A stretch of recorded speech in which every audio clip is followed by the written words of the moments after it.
Proste povedz mi prosím ťa tvoj osobný názor, tvoj pocit z tejto konferencie. Je tu druhý deň a je tu 250 ľudí, bolo včera. No, z tohto pohľadu ja som len veľmi, veľmi rád, pretože keď sme túto konferenciu pripravovali, mali sme nejaké predstavy, koľko ľudí sem chceme dostať a ako by sme to všetko zrealizovali a realita je taká, že sem prišlo 247 ľudí a to pred rokom sme o tomto ani len nesnívali a len potvrdzuje to, že veci, ktoré ohľadom komory robíme správne.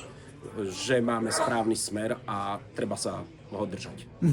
A partneri a ľudia z komory, boli už nejaké dotazy na budúce veci? Či prídu? Kedy to bude? Áno, toto sme už komunikovali, už sa pýtali. Snažíme sa udržať ten istý termín. Január je pekný.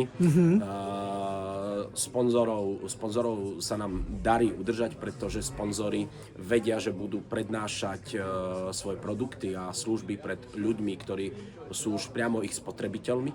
Vedia už komu prednášajú. Toto je pre sponzorov prínosom a pre samotných členov je zase prínosom, že sponzori, ktorí sem prichádzajú už s konkrétnymi návrhmi riešení ako tie, ktoré body vyhlášky zrealizovať.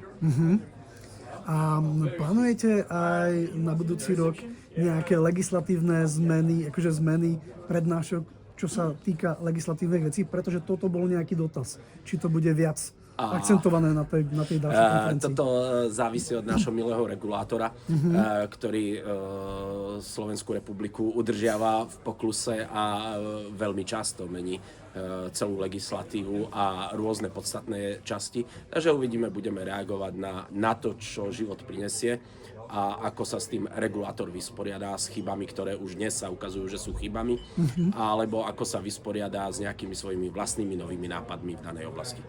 Ďakujem za odpoveď a prajem pekný deň. Ďakujem.